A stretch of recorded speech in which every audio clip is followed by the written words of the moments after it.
सूत्रांनी दिलेल्या माहितीनुसार MH-37N6678 ही दुचाकी अचानक स्लिप झाल्यानं रोडच्या साईडला पडली. त्यामुळे भाग्येश रामदास मैश्री वय 27 व अथर्व वाघमारे वय 25 राहणार दिघी मसनी हे जखमी झाले. अपघाताची माहिती समाजसेवक स्वप्नील चव्हाण यांनी तात्काळ श्री गुरु मंदिर रुग्णवाहिकेचे रुग्णसेवक रमेश देशमुख यांना ही माहिती दिली. त्यांनी तात्काळ जगद्गुरू नरेंद्राचार्य महाराज यांचे रुग्णसेवक नितीन पाटील यांना ती बातमी दिली.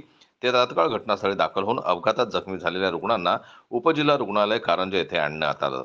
तेथील वैद्यकीय अधिकारी मस्के सर यांनी त्यांच्यावर प्रथम उपचार करून पुढील उपचारासाठी अमरावती येथे रेफर केलं. त्यावेळी रुग्णसेवक रमेश देशमुख यांनी दिघी येथील देवभाऊ जिरे यांच्याशी संपर्क करून उपजिल्हा रुग्णालयात बोलावलं व त्यांच्या नातेवाईकांना संपर्क करण्यास सांगितलं. त्यामुळे जखमी रुग्णाचे नातेवाईक सुद्धा तात्काळ हॉस्पिटलमध्ये पोहोचले व त्यांनी पुढील उपचारासाठी जखमींना अमरावती येथे रेफर केलेलं आहे. जन्मताई न्यूज करता वाशिम जिल्हा प्रतिनिधी ज्ञानेश्वर वरघट यांची रिपोर्ट.